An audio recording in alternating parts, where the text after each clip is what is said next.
I would be talking about the department called Human Resources, which is also better known as the Emotional Department.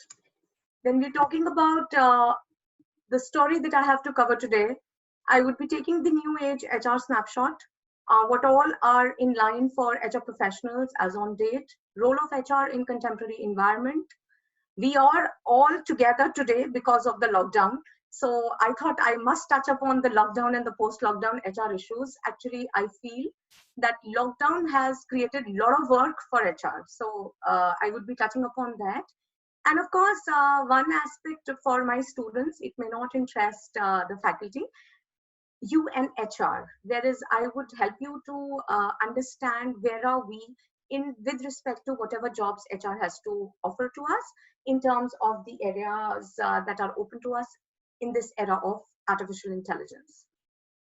So HR as a department has always been talked about a lot, but then people feel that this area and this department does very mundane jobs. However, there has been a paradigm shift. We are talking about many new concepts. We are talking about concepts like moonlighting. We are talking about flexi timing. We are talking about the big bang of HR analytics, which has come up in a big way in these years. And of course, the biggest of all, artificial intelligence. I was once taking a class and my student asked me, I asked the student as to what do you understand of HR? And he gave me three magical words. And the three magical words were people, processes, and politics. So it sent me intriguing as to why people think of HR in terms of people, processes, and politics alone. So I would here take up from Mr. Narayan Murthy, the Chairman Emeritus Infosys India, who says that HR is about respect and dignity. And it is not just about respect and dignity in an organization, but all through, whether it is in your team, whether it is in your family, whether it is in the organization, so to say. HR has a very high strategic and a comprehensive perspective, and it also works around workplace culture and environment. So it's not the mundane task as we call it. These are very tedious and difficult tasks. More to say, let me take you back to line and staff principle of HR, where HR was taken as a staff function. So today, I think in the area of HR, in the area of AI, it is no more a staff function, it has become a line function. Why? Because we are at the bottom of the genesis of almost all the functions. So if I go by the Forbes latest article as published in 2014, we should see ourselves as business people who specialize in HR rather than HR people for businesses. So there has to be a paradigm shift in terms of thinking who we are first and foremost.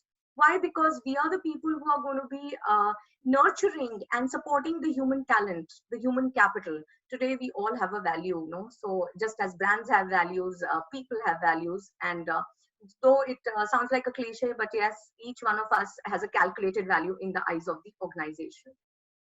The environment is kaleidoscopic, it is ever changing, it is dynamic, and so is the requirement of the new age HR. When I talk about new age HR, the first thing that comes to my mind is moonlighting.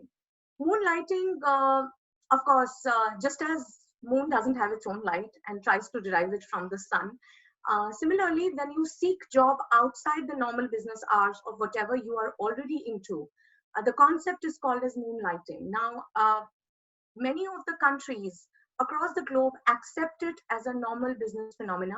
And in certain areas, like the Southeast Asian nations, we may accept it very partially. So mostly the effect of moonlighting, people say, is negative. And this is the greatest challenge of HR managers, especially in a country like India, because we never get paid enough. That is what we think. And once you never get paid enough, then there are different kind of moonlighting types that you come into. So the first moonlighting type is called as quarter moonlighting. Quarter moonlighting is when you go beyond the business hours to work for your own self, which is well accepted norm in India as well. For instance, a teacher taking extra tuitions for the students for a cost would be a partial moonlighting or a quarter moonlighting. Then we come to something which is called as half moonlighting.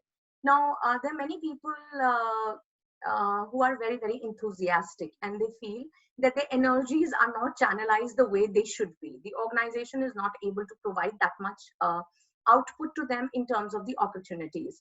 So these people tend to moonlight and go up to a different level and do extra jobs, say on weekends, on extra, in extra hours, in at after work hours. And this particular kind of moonlighting is called as half moonlighting or partial moonlighting. Then the third moonlighting is for people who are actually not placed correctly. We are not the right person on the right job. Now, half of us, in fact, more than that, we don't love our jobs. We are actually doing job because that was the best thing to do when I finished my MBA. I got that job, and that is the reason I'm doing it. Or probably there are 101 other reasons where you're doing your job for the sake of it.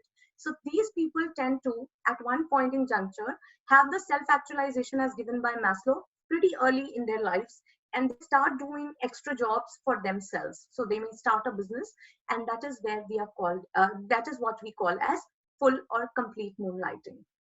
The COVID-19 situation of the pandemic has given us, moonlighting has become a very prominent phenomena nowadays. And that is where there's a company called HKS International who have allowed moonlighting in the Indian scenario as well. So whatever projects people are getting, they are allowed to do it for a cost, because ultimately what is happening is, whether we like it or not, COVID-19 will bring down the salary packages. We may see a lot of pink slips, and things might become a little difficult for all of us in the near future to come. So while we want to moonlight, that is where we want a flexible timing for whatever work I'm doing right now. So workers now consider work-life balance and flexibility to be the most important issue as per the PricewaterhouseCoopers study. So flexibility, why? Because one thing we are sure of, that is work-life balance. That we have understood pretty early in our lives. So 64% of the millennials would like to work from home occasionally. 66% of the non-millennials would like to sometimes shift their work to home. And trust me, after this pandemic and lockdown, nobody would like to work from home. So yes, there is a different situation that we might come up with. Beyond flexible timing, which is basically talking about working at different hours, biometric, which is a very intriguing phenomena which we all detest, is a very interesting phenomena for flexi timing. Why? Because you can just log in and log out, and you can get your 8 hours of work without any hassle. So it's like a blessing for the HR manager, but yet somehow there are challenges to implement it. There is something else which is called a sliding work schedule. Now, this is very, very interesting. This goes beyond flexi timing. Sliding work schedule will be happening almost every day. So if I flexi time almost every day and bring out a new time for myself, that is what is called as a sliding work schedule, which is a big havoc for the HR manager to manage. This is absolutely acceptable, and most of the advertising agencies, most of the media houses, most of the journalism people are doing sliding work schedules to work to it. Another very interesting thing that has come up with flexi timing is compressed work week. And most of the universities, I won't name, this is going to be recorded, but then what is being done is that the work is shrunk. Overwork is being done in, say, 3 hours or 3 days or 4 days, and you get an extended weekend. There's nothing wrong in it. So if you're able to perform and effectively give back to the organization in terms of objectives being fulfilled, we are pretty okay to go ahead with such a kind of a scenario. Now we come to something which is the big bang. It's come up with a big bang. And the data-driven approach to managing people at work, it is also called as people analytics. It is also called as human resource analytics. It is called as mathematical ways of handling people, and so on and so forth. So as HR professionals in this new era, I think every manager must know at least the following analytics that you can see on your screen. The first one being employee churn analytics. Now, when I talk of employee churn analytics, it is basically assessment of the workforce turnover rate. Now, the workforce turnover rate is calculated on the basis of KPIs, key performance indicators, which may be dependent on employee satisfaction index, on the exit interviews data, and employee engagement surveys. So companies keep conducting these surveys and they have host of data which is available to them, and they try to find out and predict. Now, the idea is, the catchment word is predict, as to who's going to be leaving us very soon. So what kind of position needs to be filled up. Now, this may have a follow-up position also. It is of two types. The first is called as healthy churn. Acha hai chale jaye. So that's where you want people to leave the organization. So it is perfectly fine with you. Then there is something which is called as regrettable churn. Regrettable churn is people who you don't want to be poached, people who you want to sustain in an organization. So here is where HR analytics is proactive and solve problem that they're facing in the organization. Then comes next is capability analytics. This is really, really great. We've all read about the skill matrix. It's multi-dimensional scaling of skills versus different employees in the organization. So on the x-axis or the rows, you would have the employees, and the columns would have the different skills that each employee would possess. Now, capability analytics helps you to identify with two types of things. First, core competencies, and second, competitive advantage. Now, what is a core competency? Here in Delhi NCR, we have a fabulous institute called MDI, who've already worked on capability analytics. And what they've done is, it's very interesting to know that they have actually, on the basis of the core competence of different faculty, categorized them into three categories: people who are research oriented, people who are consultancy oriented, and people who are administration oriented. And then their KRAs and key objectives are set accordingly to what they want to do. So instead of leaving the job, I would be more keen to be working for the organization, because now the organization is using my core competence for making a competitive advantage in the market to be. Beyond that goes organizational cultural analytics. This is very intriguing again. Behavioral analysts like me find their place here. Because every organization have set pattern, rules, systems, and patterns of human behavior. And while you're working on the intranet, you're working through emails, you're working through personal environment, and spatial sensors are there which are recording your information, and everything is going into the data warehouse. This data mining helps you to understand which are the key problem areas. Who are the people who are spoiling the culture? Who are the people who are adding on to the culture? So who are the people who are stones in the organization, and who are the people who are sponges in the organization? And that is how we are able to save ourselves from a catastrophe well in time. Then, of course, we come to something which is called as capacity analytics. Now, it's too much of analytics, I agree, but these are the last two that we need to talk about. Capacity analytics talks about an operationally effective workforce. Now, going back to the MDI example, if I am keen on research and I'm able to do research, and my KRAs are dependent on the research that I do, I'm able to contribute to the organization so that the organization is able to perform at an optimum capacity. So capacity analytics tries to mine the data in such a manner to find out as to who's good at what. So it joins hands with capability analysis and tries to find out whether we've been able to harness the capacity of the organization to the fullest form or not. And then, of course, comes the employee performance analytics. Employee performance analytics, of course, goes without saying. It is easier understood because all your performance indicators are fed into the system. You are on intranet. There is a 720-degree feedback, not just 360-degree, because it is automated. So 360-degree, we all understand. So from the peers, from the subordinates, and from the superiors. 720 degrees when you do it twice. So it's like you're doing it 6 monthly, and you're on the, you're actually on the gallows all the time. Well, that's not the concern.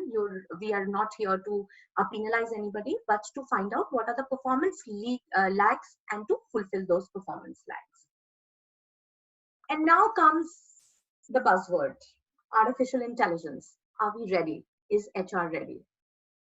According to the latest survey in 2019 by HR.com, 80% of the people, HR professionals who were surveyed, said that chatbots will become handy in answering employee queries very soon. I hope everybody understands what a chatbot is. So to just give a feeler, it's a computer algorithm that can stimulate natural human conversations. So it's a ask, reply, ask kind of a phenomena. And it's just like your Siri on the iPhone or the Hello MG of MG Hector. So it's a similar kind of a concept. So when they were asked, 80% of the employees believe that chatbots will become handy in answering employee queries. This percentage fell to half when people believe that AI would be used in a high degree in the next 5 years. So 2023, it's all going to be AI. 14% said, we know nothing about AI.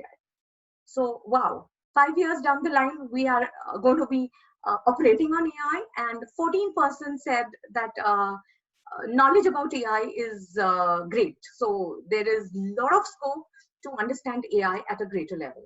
So McKinsey's latest forecast of AI's impact on global economy is that it will generate 13 trillion in economic activity by 2030.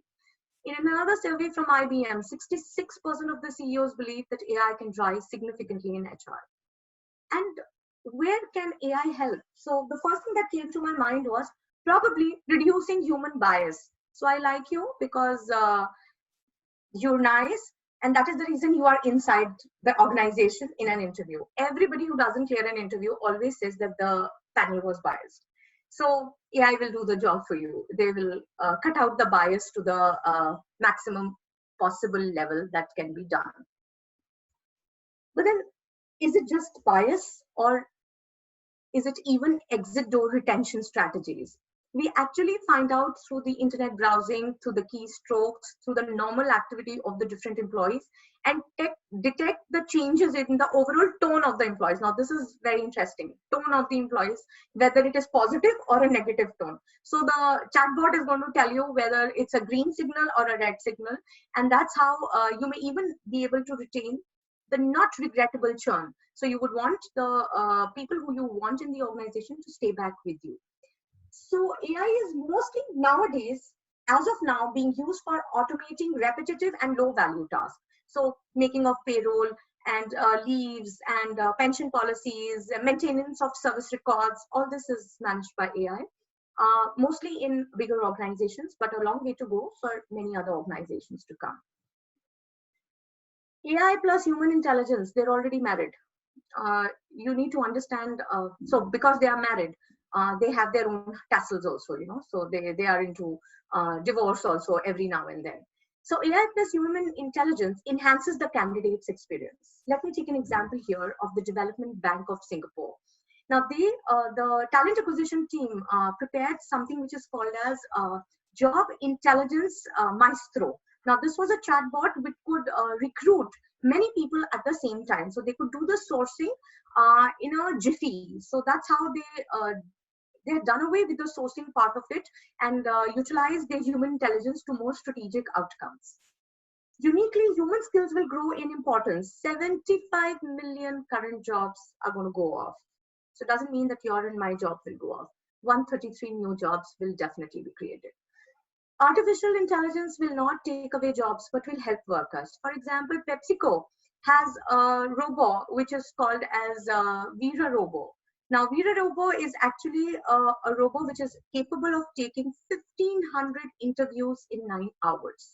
So that's the level of work that the robo or the chatbot will be able to do for us, which definitely is a mundane task. And the preliminary interviews or the preliminary scannings can be done by such a example. So what kind of new jobs will be created? I said 133 new jobs, millions, of course. New jobs like head of business behavior. Wow. Business behavior is a very interesting concept, understanding culture, understanding behavior, how people are behaving. Are people happy? So there are people who are going to be working for business behavior. Then AI trainer, very importantly, you need to be drawing the interface between man and machine. So you would be needing people who are trained in this area to come up to it. So, get the grit on and train yourself to become one. So that's where the jobs lie. Human ethics manager, because whenever there is a marriage, there is an ethical problem. So AI and human intelligence gets married and there is an ethical problem. Just as we are fighting a virus today, there are many viruses which the computer fights almost every day. So there are going to be there are going to be many viruses that are going to come, and there are going to be many ethical issues that might come up, and hence the human ethics manager. And my favorite, the feel good manager. This is the latest that will come up. Feel good manager, because there's a lot of stress for us uh, because of the ongoing change and the upcoming change. So we need to upskill ourselves and we need to upskill organizations. And because this change is too humongous, the happiness index is going down. And today everybody is talking about happiness. You know, we want to be, ultimately, what is your goal? I want to be happy. So there's a feel good manager who will help you. KPMG has a spokes wheel, you know, just as you would have a bicycle wheel. There is a hub in between, that is the HR manager, who tries to mentor almost all the people who are allotted to him. And he's supposed to be the feel good manager. So if you want to share your heart with what your line manager did, probably without getting into the P part of the politics, you may have many. Just a second, I guess. Okay. Thank you. So you may have the feel good manager who would be working for you. So what is the future of HR in the area of AI? So let's segregate the two. Okay, what humans do best? We lead, we improvise, we create, we judge. Of course, we do that too, and we empathize. What machines do best? They transact. The transactions will be process oriented. They iterate. Iterations can be 1,500 interviews in 9 hours. They can predict. Prediction is a very, very, very powerful tool of machine learning. And of course, they can evolve. So it will continue to evolve. Now, what is the middle thing that is missing? You know, you can see the middle thing missing. Human plus machine or machine plus humans. I told you they're married. So who's the stronger person in the marriage is actually the missing part. So human plus machines, when humans work with machines, they can help machines train people, they can explain things to the interfaces, and they can sustain the interfaces. How can machines help humans? They can amplify the amount of work that we do, you know. So they can interact. You have chatbots, and they can embody. So we are actually getting real. We are getting real with almost every aspect of HR. So what is so real about AI? AI is a very robust phenomena that has happened to our generation, and I'm lucky to be a part of it. Recruitment as a part of AI, you know, there are HR technologies which will be doing recruitment wholly solely on their own. And when I talk about recruitment, they're going to be doing it through augmented writing. There are three things that would be done in recruitment. For example, there is something called as augmented writing. Now, what is augmented writing? Just as you would have Grammarly or you would have Google telling you the right things, similarly, we would have a chat box telling you how to write the right job description. How should that job description be free from gender biases? How should that job description be free from disparities and a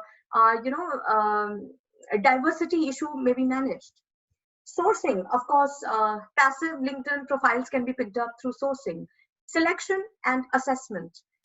Selection assessment, we have a host of behavioral testing issues. Now you're going to be playing games of behavioral testing. So soon you would be having simulations which would be helping you to recruit. So they are games which we would be having in terms of real-time learning.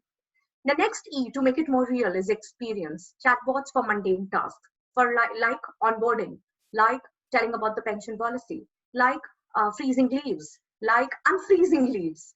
And many such work can be done through giving a very novel experience to the new manager. The third bubble, again, analytics, predictive attrition models. We talked about it. I would like to talk about natural language processing, which is a major aspect of this particular idea. What does natural language processing do? It actually tries to do text-based analytics. So all the text that you are having in the organizations, through emails, through chats, through intranets, through your chat rooms, through local webinars, all this gets analyzed through this natural language processing tool. And this tool actually is a very helpful tool because you know what it does best? It just listens. The idea of this tool is to continuously listen. So you've got a listener, and this listener is going to use data to surface trends and bring out new insights. There's also very interesting phenomenon of network analysis, which Microsoft adopted. Now, Microsoft, when they did network analysis, they found that the managers are very smart. Every Friday evening, they used to send emails to their team members, giving host of work and keeping weekends free for themselves. So the network analysis tool used by Microsoft, in the United States of America, they got hold of this kind of a phenomena that was happening, and they got hold of these people through the network analysis and said, no, a Friday means a Friday for everybody, and so no emails after 5 o'clock on Friday. So that is how they took care of the culture on its own. So just a computer statement and an email, and all was sorted. So you did not need a manager to do it on their own. Then the last part of making HR real is learning and development.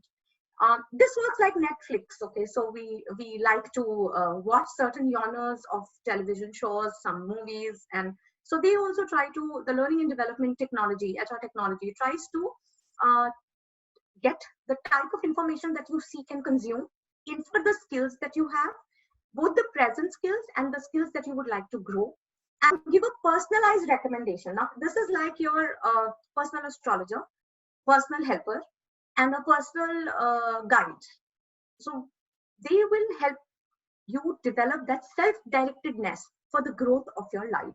So that's where AI has actually gotten to the real phenomena of being the help that we needed.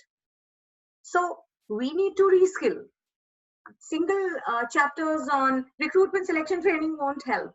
What would help is, let's see what helps. We need to be more data driven, put data at the heart of decision making and not the gut feel. Though I disagree a little on this phenomena, being a behavioral analyst, the gut feel is a very important field. But for simplicity's sake, logic-based decisions on data. Think about a more agile organization through strategic force development.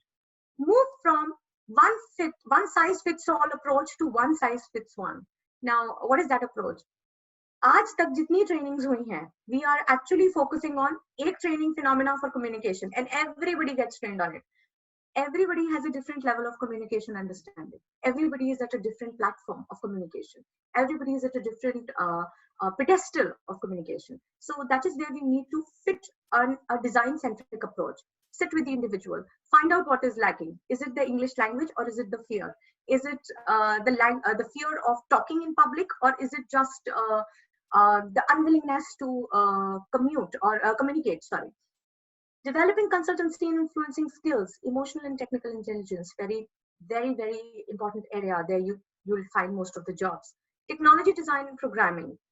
So we need to now accept the advent of AI, challenge our limits, change, and settle for the latest AI. So man-machine collaboration is already there. What we need to do is find out organizational decision-making process through 3 factors. I'll just move to the next slide because it will make more sense to you. Man-machine marriage is actually uncertain, like all marriages, complex, like all marriages, and everybody wants to be equivocal, like all marriages. So let's understand how man and machine can actually have a decent marriage. Uncertainty. Man can make swift, intuitive decisions in the face of the unknown, whereas AI or the HR technology can help you with the real-time information to take such decisions. Complexity. Decide where to seek or gather data. That the machine can't do for you. It can just gather data. The decision making is your part. That is the human intelligence. Collect, curate, and process the analyzed data. That is where the technology will play its role. Equivocality. Negotiate, build consensus, and rally support. Just as I said, you need a behavior manager. So a good feel-good manager. So you need to bridge the gap. But what will AI do? They will do a sentiment analysis. They will analyze your sentiments. They will represent diverse interpretations and tell you what best can be done. So what are the new jobs that I have in mind? Trainers. You can become AI trainers. You can become AI explainers. Explainers would be bridging the gap between what the top management wants and what the computer programmers can understand. And definitely the sustainers. You need to be running the organization with all people and plus the machine. Resort is a prototype that has been developed by Georgia Institute of Technology, who can even work on ethics. So what does this robot does? It reads all the little stories and comes out on what is ethical and what is unethical. So for it, stealing is not a good idea, yet Working for oneself for efficiency, if you're not disturbing the other person, is still ethical. So another job that comes to my mind is human ethics compliance manager. So somebody has to take decisions on this robotics as well. Because of the paucity of time, I will just use one sentence each to explain the latest that you would have to be ready for. First is work-life enrichment. ये सबसे simple है. जो घर पे कर रहे हैं वो ऑफिस में कीजिए और जो ऑफिस में कर रहे हैं वो घर पे कीजिए. What does that mean? If my children, managing my children gives me patience, then it definitely will be reflected with my team members. So work the other way around. If I'm able to take care of whatever people have to say in the office environment, let me condone and forgive whatever is happening at the human front or at the house front and not make a big issue out of it. So work life will enhance once we take cues from each of them and make it a synergistic fit. Happiness goes without saying, be positive and turn people to be positive. Something which is very, very default in our setting, in our minds, is thinking negative. So it's COVID, we are locked down. If I go out, it's going to happen to me. Do you know that's the reason people are not going out? That's the only reason. Trust me, the pandemic has caused us to think so much negative. But at the same time, it's working our way, at least in this scenario. Protein career, self-directedness. कोई नहीं आएगा हाथ पकड़ने, खुद का हाथ खुद पकड़ना है. And औरों का भी पकड़ना है. So what does that mean? Protein career, have self-directedness and value-driven career. Talk of civility. Relational civility talks about three things. Relational decency, have self-respect for yourself first. Be prepared. And then have the respect for the other person. Have a civility culture. Talk to people on an emotional ground rather than being professional. I am strictly against being professional because professional is not practical. Professional is practical plus emotional. So if we get the definition right, of course, we can work on it. And then, of course, be a servant leader. Ramayan आ रही है आजकल, अगर आप लोगों ने देखी हो तो you would have realized that Shri Ram ने अपनी लाइफ को एक पेडेस्टल पे रख दिया था for प्रजा. That is what is a servant leader. So you would have humility, having hope, having resilience, having positivity, having empathy is what you need to become in the leadership scenario. Work from home. I told you we would touch on the COVID part of things. A boon or a bane? I don't know. I am an extrovert, so really want to go out. For introverts, it's a blessing. I know, sir is one. Coming down to the biggest challenge of HR, working from home intricacies. The problem is that people, you would not realize, but people are actually falling ill. There are mental illnesses which are happening. And we have a lot of people who've already contacted us. HKS International has contacted us to find out as to, please do counseling sessions for our people who are staying back at home and feel that they have become unworthy. Probably they are going to be losing jobs. Probably they'll be given a pink slips. There are a lot of distractions at home. So the idea of working 9 to 5 has been lost. Staying motivated has become very, very difficult. You know what? Getting ready every day to go to office is also a task which motivates you. So that's where we are not motivated. We are unable to work. We are unable to focus on work. And we are paranoid for our loved ones also. So taking a vacation time, everybody wanted a Sunday. When the Sunday was elongated to 15 days, it became a nuisance. So everything which gets elongated becomes a nuisance. That is what people believe, and I agree. So work through it. And the most important thing, finding a reliable Wi-Fi, because again, Google, artificial intelligence, Siri, they are there to help. Alexa, they are the people who are going to help you. So that's where AI pitches in again. So best practices, have special leave provisions. I'm quoting HKS International again and again because they have approached us for some consulting, and that's how we know the real, this is the real story. What they've done is they've given leave provisions to certain employees. So what they've said is stay back home and send in your, not a resignation, but a temporary work off. Now this work off means that you would like to go out of situation and come back when situation gets better. So this way you would be at partial salary, which will suit the organization and of course suit you because you can do moonlighting. Now there is where moonlighting comes into being. Respect employees' work hours. No to micromanagement. Please stop telling people what to do. In fact, my children have become very paranoid because of micromanagement that I have at home, because I'm telling them what to do when. So we need to stop this. We need to stop this with our team members. We need to stop this with our family members, with everybody almost. So leadership in times of COVID. Self-leadership he discuss karte hain, because rest will not make sense right now. I will send the slide so you can read it later. Stay informed through reliable sources. Reliable sources. WhatsApp university ko band kijiye. Accept the new reality. Create a work routine and stick to it. Follow guidelines laid down by authorities. Lead by example. That is what is required right now. Stay calm and manage stress. Managing stress ke bahut tarike hain. Find out your hobby and do work in that area. Probably you may do moonlighting in that area one fine day, if you're not happy with the job that you're doing. Coming down to moving faster, CEOs feel that HR needs to move faster, communicate faster, think more strategically, and know the workforce. We need to build and sell our own vision. We need to be a visionary for ourselves. We are actually, AI has, you can imagine yourself to be on a lonely planet, and AI is your help. So that is where I would take you to a scenario where AI can only aid you. So stop being paranoid about AI taking away our jobs. Let's use it for our benefit. And now we come to that part which would interest few of you. Explore your options. So whether you want to be a feel-good manager, whether you want to be a human business manager, or whatever. Once, somebody asked me, HR manager profile is always HR manager. I've never seen any other profile. That's because they are psychologists, they are event managers, they are emotional intelligence leaders, they are your buddies when it comes to working. So they are everything. In fact, instead of being a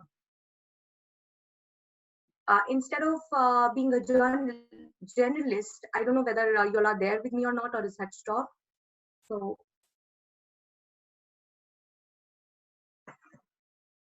sir, are we there? We still there? Yes, ma'am. I'm all here. Okay. So the HR generalist. So what is the job description? This has been taken up from naukrijobs.com for your perusal. Let's see whether we are prepared to be working in the area of AI and what all we need to be prepared of. Joining formalities, handling employee databases, leave and attendance management, all this has to be automated. So there will be a chatbot with you working. So learning how to work with such a scenario will be the requirement. So minimum 3 years of experience, should be well versed with labor laws. कभी सोचा नहीं था कि industrial relations and labor laws कितना काम आएगा. This is the most important subject of HR. Please read it very, very diligently. Almost all the profiles that I have scanned across industries need labor laws. Joint general manager. Now this is a middle level post. 19 years experience. 5 years experience should be at the middle level. Experience in industrial relations, labor laws, and legal matters again. So that is where qualification may be MBA, PG, DBM, and we are all vanilla MBAs, right? And there are people who are coming up with only HR specializations from Excel or IELTS. So we need to fight our battle strongest. Then coming up to hiring plant HR. Now there's again performance appraisal, training need analysis. TNA is again done through a chatbot. Learn these techniques. R is a very good platform to learn a little bit of programming if you wish, if you have that knack, and learn to do things on your own. In fact, even in Excel, pivot tables are maybe used to do a skill analysis and multidimensional scaling. So probably it may help you here as well.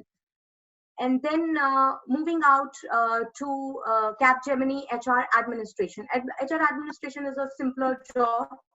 So proficiency in Microsoft applications and excellent English communication skills. Why? Because you will not be made to talk. You will be made to talk to the robot. You need to train the robot. You need to be the AI trainer. So whatever you feed will be the replies that will be fed in the robot, and that will be doing the talking. So you need to be skilling on these self-starter skills to work independently in the multitasking environment. Then, of course, the L&D, the Learning and Development Manager, relevant industry experience, training programs, skill matrix, very, very, very important. Skill matrix is coming up again and again in most of the jobs. Please learn to do skill matrix through multidimensional scaling. We do it in marketing. Please apply it in HR. Gantt chart, please apply it in HR. These are the areas where you can really mark an edge over the others who are just going to be vanilla MBAs. assistant manager administration, so LLB. I now understand why people get into LLB. I always found it very difficult, but surely I'm going to be learning law soon. So that is where the basic jobs lie. You know why? Because this has definitely to be put in the chatbots. The entire laws have to be fed into the chatbot, because that's where the decision making is based out of processes which are already there, or of precedences which are already there. So this may be an area which will become very, very important. Interpersonal skills, analytical skills, result orientation, analytical skills. डर लगता है हमें analytics से, बिल्कुल मत डरिए. There is a lot to learn and a lot to comprehend. It is very, very simple. It makes life much more simpler than we thought. Talent acquisition. Textico is a company. Of course, this is for HDFC Bank, but Textico is a company which does talent acquisition by reading through different resumes and finding out and picking and choosing the skill sets on your own. So that's how Textico works. HDFC talent management program also calls for interpersonal skills, be a go-getter, and of course integrity. This goes without saying why you need to have integrity. Senior manager compensation and benefits, very important. We are actually at a level where you need to have different kind of compensation plans, where world is becoming, it's already a global village. Okay, so we have expatriates working. So expatriates compensation will be very different from your own compensation. Then duty frees and free bees that are given in Dubai, and the tax rebates that are given in Dubai, you should be aware of all that information, because you'll be working in an environment which is absolutely global. Opening with DMart. Now, this is relating to the retail SAP advantage. Yes, again, you have technology to support you in this case. And McKinsey conducts a lot of Coursera courses, and there are many other Coursera courses which are running free of cost right now. Please indulge into one and get your hang of how you can train yourself in these core activities. Statutory compliances that may be limited to country, may differ from country to country. So if you want to work in a different country, please notice the statutory compliance of those countries. So if you want to work in Singapore, you should be aware of those compliances. Senior consultant, of course, this is a long way to go, but then the consultants are AI sustainers.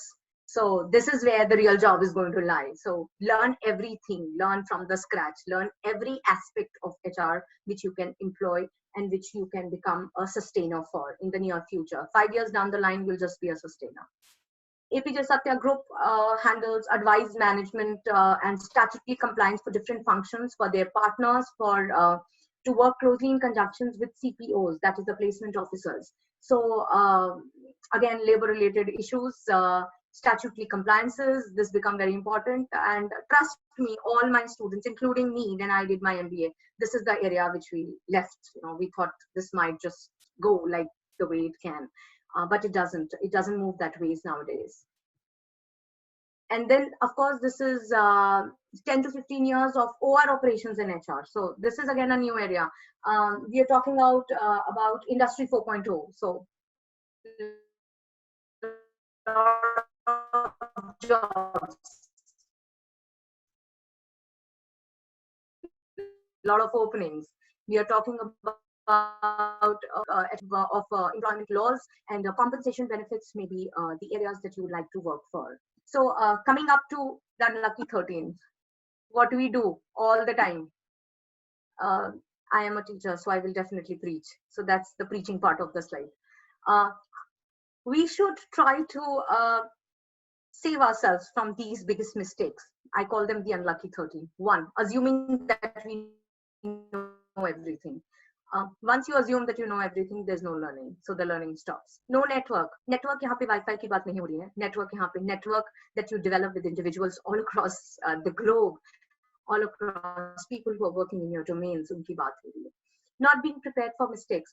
It's okay to make a mistake. It's perfectly fine. We are not robots so far. So we are married to one. So that's okay. We can make mistakes, and we should be able to handle them. Arriving to meetings late, please don't do that. I've learned it the hard way, and you should also learn it. Arriving at meetings on time is something which you should definitely make a part of your regime. Engaging in office drama or avoid politics, it'll take you nowhere. It'll take you absolutely nowhere. So just be in your own cocoon and yet develop a network with the right people. Actually, that's what I should have said. Right people at the right place make the right network. Being complacent in your comfort zone. Okay, so it's very important that my slides are made, and I can teach HR for years together with those same slides. But then no, if you are in your comfort zone, then you're not growing, and then you have nothing new to offer to the students. So you need to come out of the comfort zone to go an extra mile. Oversharing of personal stories at work, please avoid this. I don't know why we feel that घर में जो मुसीबत है वो office जाके solve हो जाएगी. Work enrichment की बात हमने की थी. We did talk about work life enrichment and taking cues from both the areas, but this will never help. So because you're opening that part of your brain where the head business behavior will bring out something else out of your problems at the home front, and you may get up into a soup. So just avoid personal stories at work. Dressing unprofessionally, very important. One needs to give a lot of impetus to the job that you are in. That's your bread and butter. So dress professionally. Failing to seek out to people for mentorship. डर के आगे जीत है. Go ahead and seek mentorship. That is very important. It's okay to say that I don't know and I would like to learn. Probably the right people in the right network will help you learn. Stop being negative. It's about positivity. In fact, it's about possibility. We've been doing a research where we've moved from positivity to possibility. So whatever you think today will be a reality tomorrow. And trust me, you can work on it. I've worked on it, and I can give you 100% takeaway that being positive really, really helps. Not updating information, of course, one needs to update all information all the time. That goes without saying, especially in the era of AI. Not standing up for what you're worth. You're definitely worth, and that is the reason. That's the reason you are at the place where you are. So yes, you're worth $1 million, and that's where the machine and man amalgamation will lead you to enhancing your worth many times, many folds. Not having gratitude. Let's have gratitude for everything in the world, every little thing in the world. So we are able to take this teaching and learning class, thank God. And we are able to have AI, thank God. We'll be able to do our mundane tasks through AI, thank God. We are having mentors like none others would get, thank God. So yes, having gratitude helps you to go a long way. So that was all from my side.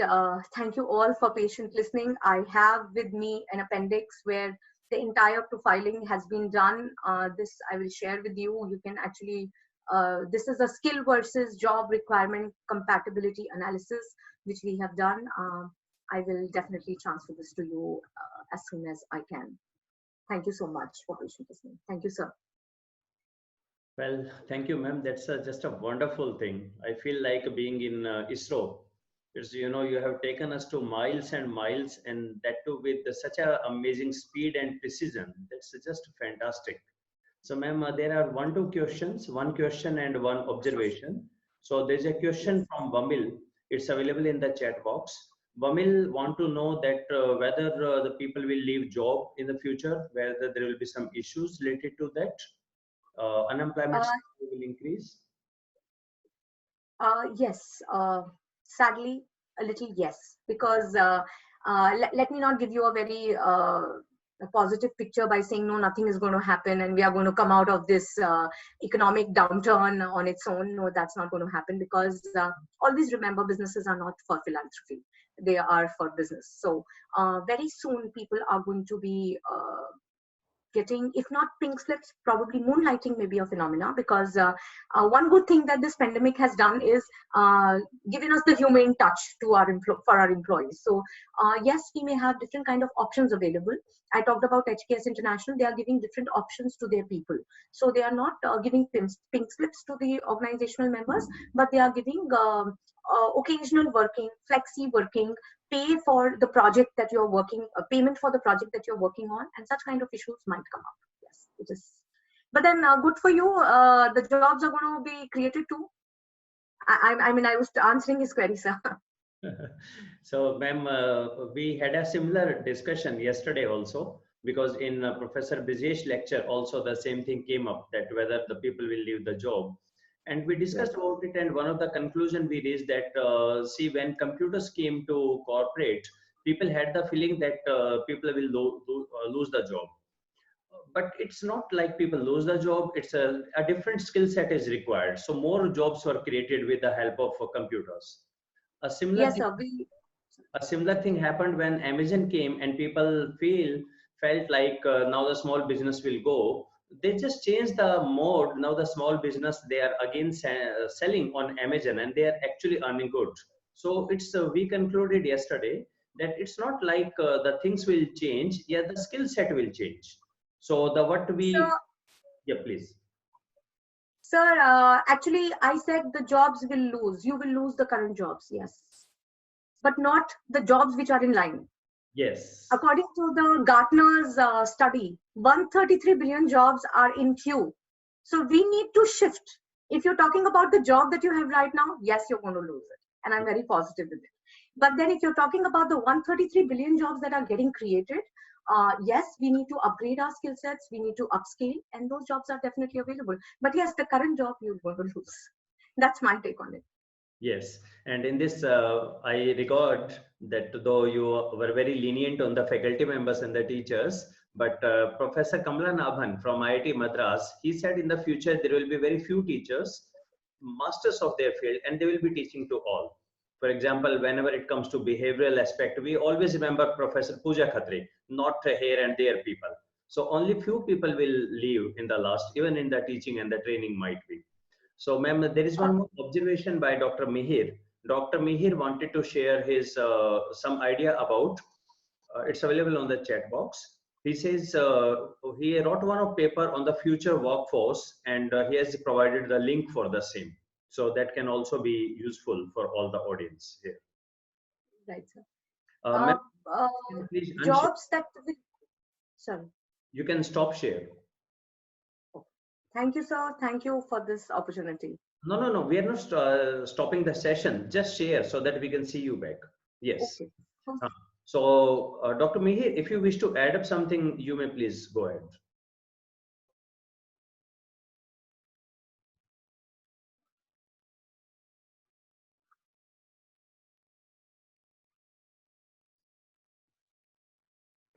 Thank you, sir. Thank you so much. Actually, I had some issue with the network, so I lost a few moments.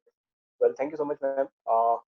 Really appreciate that sir has shared my one of the papers. It's an old paper, but since ma'am was referring to the workforce, artificial workforce for the future, so I happened to have written that paper in 2018 or 17.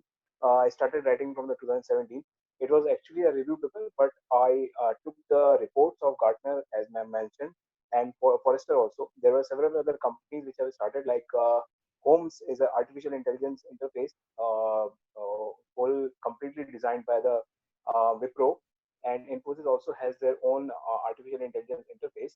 But as ma'am mentioned, that new job, and as sir also mentioned, so to all the listeners also, or all the audiences also, new jobs will be created only to satisfy the needs of artificial intelligence and the related coding and the related work with that. So that's all I wanted to add. So thank you so much, sir, and thank you so much, ma'am, for such a wonderful session. Thank you. Uh, so I would like to add here Yes, please, ma'am. a little thing. Uh, we talked about AI trainers, we talked about AI sustainers, and we talked about AI explainers. And I definitely agree with Professor Kamla Nabhan from IIT Chennai that teachers, I happened to be at an IIM conference in early this year. And this was the same question that was put to all the teachers put there, that soon you are going to be obsolete. So what do you do? So I somehow feel that teachers can never be obsolete, because just as you said, it's not about, there is a host of books, there is Google Baba all the while. We have everything and every possible information on the internet. You may have a robo also talking about it, another Google in a chatbot format talking about it. but then why do we need a teacher only to explain? Because of that human touch. So emotionally intelligent workforce and the right combination of man machine will survive. So teachers who are AI equipped will definitely survive. Yes, otherwise teaching might see a downturn. Very true, ma'am. Very true. So I think that Brijesh sir is also with us, but I can't see him, Brijesh sir. So if any questions, any of the student, you can please unmute and ask. We got still 2-3 minutes. Hello, ma'am. Hello, sir. Hello, sir. It was an excellent session, ma'am. And thank you so much, sir, for giving me an opportunity to listen. It was really a wonderful session, ma'am. Thank you, sir. Thank you, sir. So, ma'am, let's stop here. I will share this recording with all of you. And I hope if you're comfortable, you can share this PPT, which I can forward to all the participants. Sure, sir, I will do that. I will share the appendix